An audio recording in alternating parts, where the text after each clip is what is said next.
به کاناپه خوش اومدید. اسکوید گیم فصل 1. با گیان آشنا شوید. یه بازنده ورشکسته. در اصل یه چیزی اونورتر از ورشکسته. اون به یه سری آدم کلی پول بدهی داره. یه دختر داره که خیلی دوستش داره و دخترش هم براش مهم نیست که باباش بی پوله. ولی متاسفانه زن سابقش با شوهر جدیدش دارن مهاجرت میکنن آمریکا و دیگه هیچ وقت دخترش رو نمیبینه مگر اینکه پول بیشتری جور کنه. غمگین و ناراحت میشه که یه غریبه میاد پیشش و بهش میگه خوشتیپ میخوای بازی کنیم؟ من کلی پول دارم، بیا شرطیش کنیم. با هم لیلی بازی میکنن و میبازه. به یارو میگه من پولی ندارم بهت بدم. طرفم میگه چه بهتر، بیا به جاش چک بخور. درسته کلی چک خورد ولی وقتی هم برد پولشو گرفت. یارو بهش گفت اگه بازم خواستی بازی کنیم بهم زنگ بزن. پس اونم زنگ زد و یه ون مرموز اومد دنبالش. سوارش که شد با گاز بیهوش کننده خوابوندنش. توی یه سالن بزرگ با لباس گرمکن و با کلی تخت خوابگاهی از خواب بیدار شد. اونا از یه اتاق کنترل پر از دوربین تحت نظرن که این آقا مرموزه که ماسک زده میگردوندش. کارکنای اینجا همه لباسای عجیب صورتی تنشونه با شکل‌های مختلف روی ماسکاشون. بهشون خوش آمد میگن و توضیح میدن اگه به پایان بازی برسید یه قلک پر از پول میبرید. همون وقت زمان اولین بازیشون میرسه. از توی راهروهای عجیب پر از پله ردشون میکنن تا به یه مزرعه ساختگی میرسن که اونجا این دختر کوچیک هستش. معلوم میشه بازی که قراره بازی کنن یه بازی بچگونه قدیمیه. یه بازی که بهش میگن چراغ قرمز چراغ سبز. هر وقت دختره میگه چراغ سبز همه باید حرکت کنن و هر وقت میگه قرمز همه باید وایسن. اگه وقتی چراغ قرمز ببینتت که تکون خوردی میسوزی. ولی الان هر کس بسوزه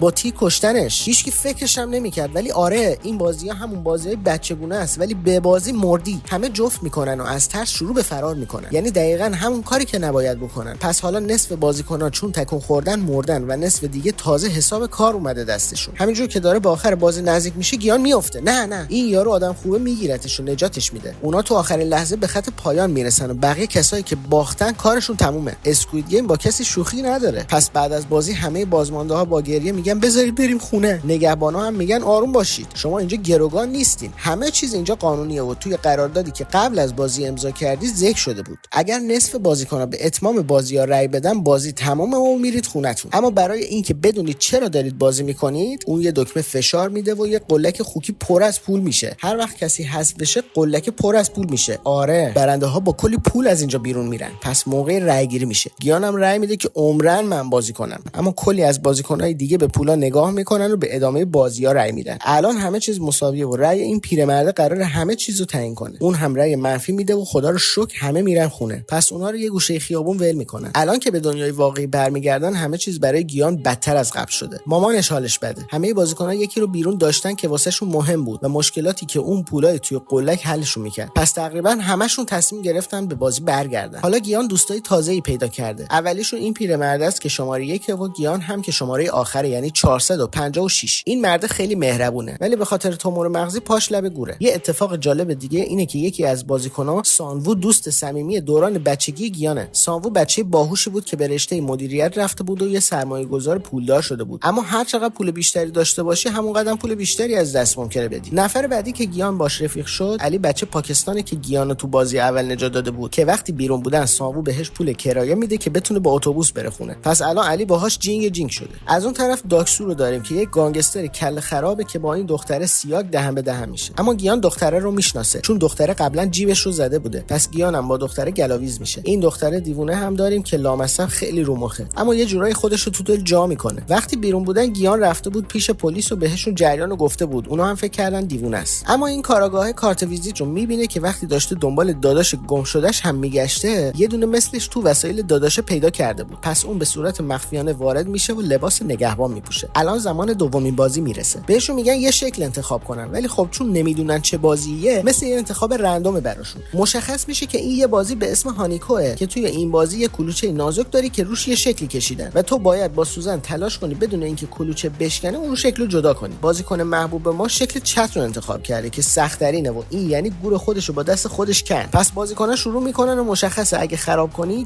مردی. همه چیز برای گیان تقریبا تموم شده است. اما متوجه میشه اگه کلوچه رو لیست بزنه باعث میشه شکلک جدا بشه. میشه گفت مطمئنا راهش همینه. خدا رو شکر امروز هم زنده موند. بعد از بازی وعده غذایی که بهشون دادن از سلف دانشگاه هم کمتر بود. پس این کله خرابه میزنه یکی رو شتک میکنه که غذاشو ببره. در واقع طرف مرد اما صورتی‌ها هیچ دخالتی نکردن. فقط یه تابوت آوردن و کلی پول ریخت تو قلک. پس همه فهمیدن اگه کشتن بقیه بازیکن‌ها مجازه امشب قرار اوضاع خیت بشه. مرد ماسک پوش هم آماده این شرایط بود و بهش میگفت بازی امتیاز و شب که چراغ خاموش شد بهش بهشون گفت بازی شروع شد و خوابگاه به آشوب کشیده شد. یکم بعد صورتی‌ها جلوشو گرفتن. الان مشخص شد که مهمترین کار اینه که یه گروه متحد بسازن. تازه بازی بعدی هم یک بازی تیمی بود. این دختر اسکله تازه با این کله خرابه پیف و پاف کرده بود که وارد تیمش بشه، اما این یارو گفت من 10 تا مرد قوی تو گروه هم میخوام. دختر اسکله گفت منظور 9 تا مرد قوی به اضافه منه مگه نه؟ اما این یارو بهش گفت بیلخ تو اصلا به جای نیستی و کینه شطوری دختره رو فعال کرد. اما برای بازی بعد قدرت خیلی مهم بود. تیمی که به بازه پرت میشه تو گودال مرگ. شرایط به نظر مشخص شده برای تیممون، چون اونا یه پیرمرد و کلی دختر توی تیم دارن. اما اینجور که پیداست این پیرمرد قهرمان سابق طنابکشیه. بهشون میگه طنابکشی نیازی به زور نداره، نیاز به تکنیک داره. بهشون یاد میده چجور یکی در میون هر طرف طناب بیستن و میگه برای ثانیه‌های اول طناب رو نکشن، فقط ثابت بیستن تا اونا خسته شن. تکنیک خفنی بود، اما انگار هنوزم قراره ببازن. پس این یارو باهوشه میگه یه قدم بیاین جلو تا اونا بیافتن بعد طناب رو بکشید و برنده میشن. بنا به دلایلی یه ریگی به کفش یکی از بازیکناست. اون با صورتی‌ها کار میکنه و یه دکتره که بدن بازیکنای مرده رو میشکافه و اعضاشون رو در میاره تا توی بازار سیاه بفروشن. از طرفی کاراگاه ما که هویت خودش رو با یکی از صورتی‌ها جعل کرده بود دستش رو میشه، اما خوشبختانه اونا یکی اشتباهی رو به جا شناسایی میکنن و قصاصش میکنن. کاراگاه ما داره اسناد و مدارک مرده ها رو برای پیدا کردن داداشش میگرده که نمیتونه پیداش کنه. پس اینجور که مشخصه داداشش از شرکت کننده های برنده دوره های قبل بوده. چجوری؟ الان دارن آماده بازی بعدی میشن و میخوان به عنوان یار با هم بازی کنن، اما تعداد بازیکن‌ها فرد و کسی که تو تیم نیفته حذف میشه. پس گیان برای پیرمرد ناراحت میشه و دست یاری به سمتش میکشه و اینجوری که معلومه این دختر اسکله تنها میمونه و حذف میشه. بازی بعدی توی زمین شبیه محله سابقشون برگزار میشه و بازی هم تیره بازیه. همه خوشحالن چون یارشون دوستشونه و قراره با هم این مرحله رو ببرن، اما وقتی قوانین بازی اعلام میشه میخوره تو برجکشون. شما قرار نیست با یارتون بازی کنید، قراره در مقابلش بازی کنید. این بیرحمانه ترین شکل ممکنه، چون هر کسی با کسی که بیشتر ازش خوشش میومد یار شده بوده. بیشتر تیم‌ها یه بازی شانسی رو بازی میکنن و بقیه بازی‌های دیگه، چون به هر شکلی بخوان میتونن بازی کنن. علی بیچاره تا حالا فقط با تیله‌های خودش بازی کرده و بلد نبوده بازی‌ها، اما همش خوش شانسی میاره و داره سامو رو میبره. اما سامو بهش میگه داداش یه دقیقه صبر کن، من یه فکری دارم که دوتامون با هم از اینجا بریم، اما تو باید تیله‌هاتو بدی من بذارم توی این چیزه دور گردنت، بعد برو به بقیه تیم‌ها سر بزن و آخرش میام میبینم. مرد پیر آلزایمر میگیره و تقریبا نمیدونه چه خبره، اما خاطرات تیله بازیش یادش میاد و تقریبا داره گیان رو میبره. وقتی همه تیله ها رو میبره میگه من یادم رفت رو زود شرط بسته بودم یا فرد. گیان الان قراره به این پیرمرد دروغ بگی و بکشیش تا زنده بمونی؟ آره همین کارو میکنه. تصمیم دلخراشیه ولی چه کار باید بکنه؟ سیواک با یه دختره همتیمی شده بود و کل زمان رو فقط از زندگیاشون حرف زدن و وقتی زمان بازی تموم میشه این دختره خودش رو حذف میکنه و میگه من چیزی تو زندگی بیرون از اینجام نمونده، تو باید بری داداشتو نجات بدی. علی داره بقیه تیم‌ها رو بررسی میکنه تا به سامو کمک کنه نقشه‌شو عملی کنه، اما آخر بازی میفهمه هیچ تیله‌ای نداره و سامو دهن سرویس از اعتماد بینشون نهایت سوء استفاده رو کرده که خودش رو نجات بده. بی‌ناموس. این اپیزود از اوضاع الان ایران هم بیشتر گریه داره. پیرمرده هم یهو میگه من آلزایمر نداشتم و همش رو نقش بازی کردم. بیان من میبخشمت، تو بهترین دوست منی، بیا این تیله ها رو بگیر و برو. بله این دختر اسکله هم حذف نشد، فقط یه چرت زد تا همه برگردن. خوش به حالش. دیگه تقریبا به آخرای بازی‌ها داریم میرسیم و الان زمانشه که مهمونای وی آی پی بیان و بازی آخر رو از نزدیک ببینن. درسته هیچ هدف آنچنان خاصی پشت صحنه این بازی‌ها نیست و فقط یه مش پولدار بی‌ناموسن که برای سرگرمی روی زندگی آدم‌ها شرط بندی میکنن. برای بازی بعدی بازیکنان قراره انتخاب کنن که نفر چندم بازی کنن. همه میدونن تا شماره‌های وسطی رو بردارن که به نظر امن‌ترین نوبت هاست، اما گیان سوس دسته و فقط شماره اول و آخر میمونه که برش داره. چون معلوم نیست بازی چی قراره باشه، هر کدوم از نوبت ها ممکنه حکم اعدامش باشه. خوشبختانه این یارو دستش میزنه بیرون، میگه من میخوام اول برم. میرسیم به بازی. اونا قراره از روی این پل شیشه‌ای رد بشن. توی هر قدم دو شیشه وجود داره، یکیش محکمه ولی اگه از روی اون یکی بری خدا بیامرزتت.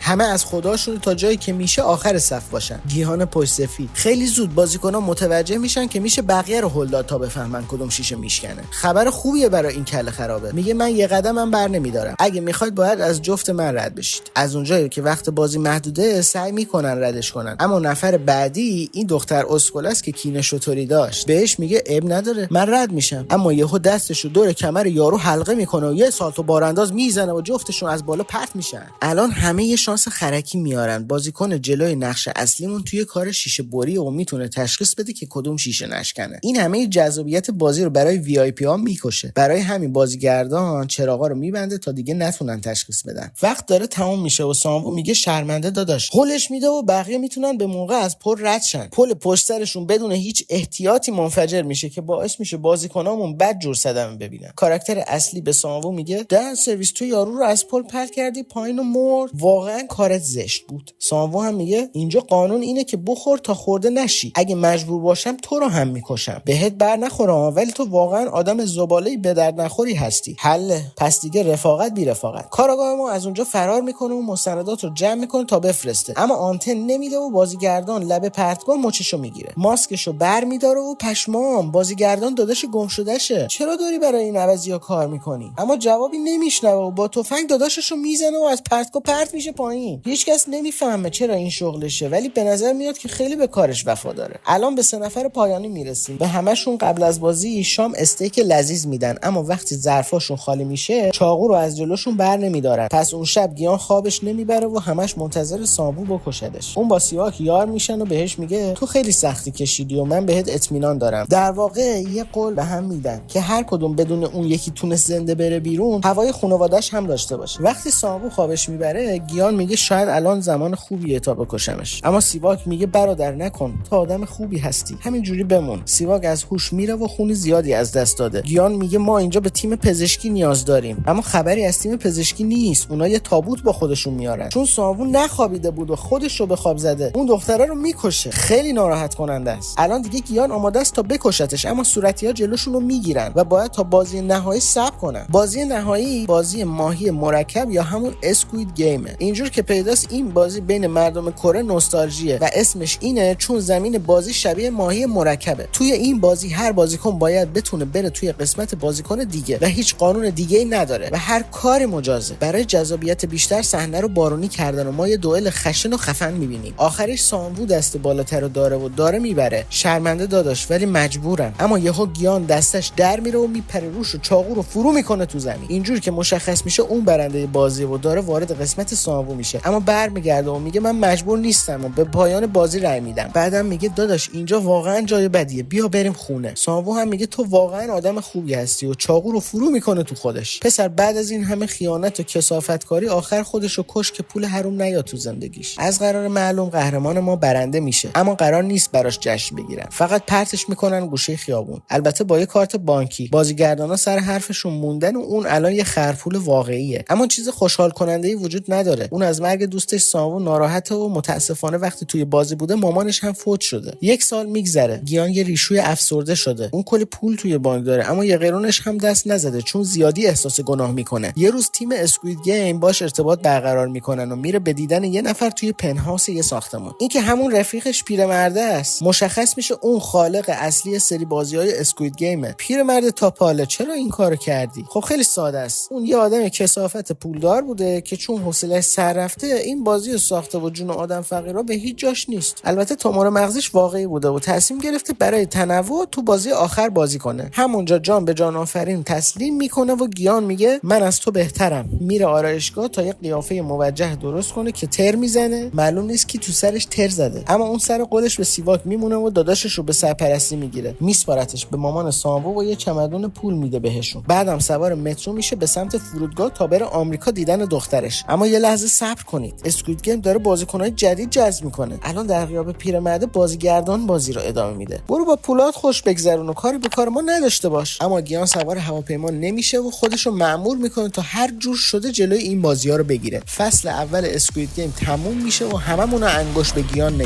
می‌داره.